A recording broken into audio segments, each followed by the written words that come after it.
Siapakah Insinyur Solah Atiyah ini? Mengapa kematian beliau menggemparkan Kairo dengan pemakamannya yang dihadiri lebih dari 500.000 orang? Mari kita simak kisah dari Asosiasi Universitas Islam Mesir. Al-Kisah dari kampung kecil bernama Tafahna Al-Ashraf, distrik Nitgomir, Provinsi Dakhiliyah, Mesir. Ada 9 orang sarjana Mesir lulusan Fakultas Pertanian. Lalu mereka pun sepakat membuat sebuah peternakan unggas sembari mencari mitra ke-10. Namun mereka terbentur modal.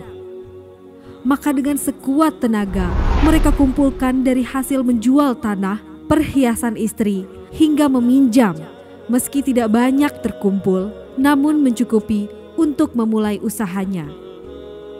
Pertanyaan tersisa, siapa mitra yang ke-10?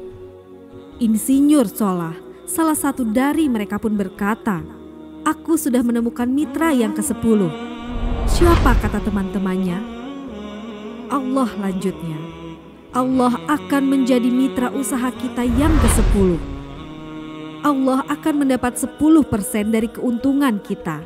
Dengan perjanjian, Allah yang akan memberikan perlindungan dan pemeliharaan keamanan dari segala wabah penyakit." Akhirnya mereka pun sepakat. Kontrak kerjasama pun ditulis secara rinci dan dicatatkan ke notaris, lengkap dengan peran mitra ke-10 tersebut. Tak disangka, setelah 1 musim, bisnis mereka langsung meroket, jauh dari yang dibayangkan sebelumnya. Lalu mereka pun bersepakat menambah jatah keuntungan mitra ke-10 menjadi 20% di musim kedua. Dan begitu seterusnya hingga mencapai 50%. Lalu bagaimana keuntungan mitra ke-10 tersebut dialokasikan? Dimulai dengan membangun sekolah dasar Islam putra, lalu lanjut putri. Kemudian sekolah menengah putra, kemudian putri. Lalu madrasah aliyah putra dan madrasah aliyah putri. Tapi karena keuntungan terus membanjir, akhirnya dibentuklah Baitul Mal. Lalu mereka pun mengajukan ke pemerintah untuk membangun universitas di kampung. Awalnya ditolak karena tiadanya akses bagi para mahasiswa. Tak berapa lama, mereka pun mengajukan pembangunan universitas lengkap dengan stasiun kereta beserta jalurnya dengan biaya mandiri. Akhirnya permintaan ini disetujui dan pertama dalam sejarah Mesir, berdirilah sebuah universitas di perkampungan kecil. Semakin berkembang, dibangun pula fakultas kedua, ketiga, keempat, hingga asrama putri dengan kapasitas 600 kamar. Lalu asrama putra dengan 1000 kamar. Tiket kereta api pun digratiskan untuk memudahkan transportasi menuju kampung tersebut. Tak cukup hanya itu, dibangun Baitul Mal berikutnya hingga hilang kemiskinan di daerah tersebut. Dan program ini diduplikasi ke kampung-kampung lain. Hingga bisa dikatakan tak ada kampung yang disinggahi Insinyur Solah kecuali akan dibangun Baitul Mal untuk warga. Bantuan pun diberikan untuk fakir miskin dan para janda.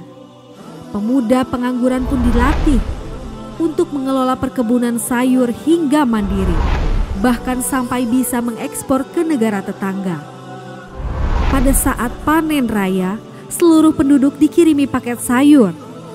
Di hari pertama Ramadan, diadakan buka puasa bersama untuk seluruh penduduk desa. Mereka memasak dan hadir ke lapangan yang dipenuhi beraneka makanan. Disiapkan juga perabotan untuk gadis-gadis yatim yang ingin menikah. Dan semua ini merupakan sedikit dari banyaknya kebaikan yang dilakukan oleh Insinyur Solah. Hingga pada akhirnya disepakatilah keuntungan perusahaan 100% untuk Allah. Insinyur Solah yang awalnya satu mitra usaha berubah menjadi karyawan Allah. Dia hanya menerima gaji, namun dia memberikan Tuhannya syarat agar membuatnya hanya butuh kepadanya dan hanya meminta kepadanya. Inilah sosok Insinyur Solah Atiyah. aktor utama kisah menakjubkan ini. Keikhlasannya membuat ia sama sekali menolak terkenal di media massa. Dan kini, meski orang yang melibatkan Allah ke dalam bisnisnya ini telah wafat, terbayang seluruh amal jariahnya yang selalu mengalir untuknya. Masya Allah. Pertanyaannya, akankah ini hanya menjadi sebatas kisah saja atau menjadi teladan bagi kita untuk mengikuti jejaknya?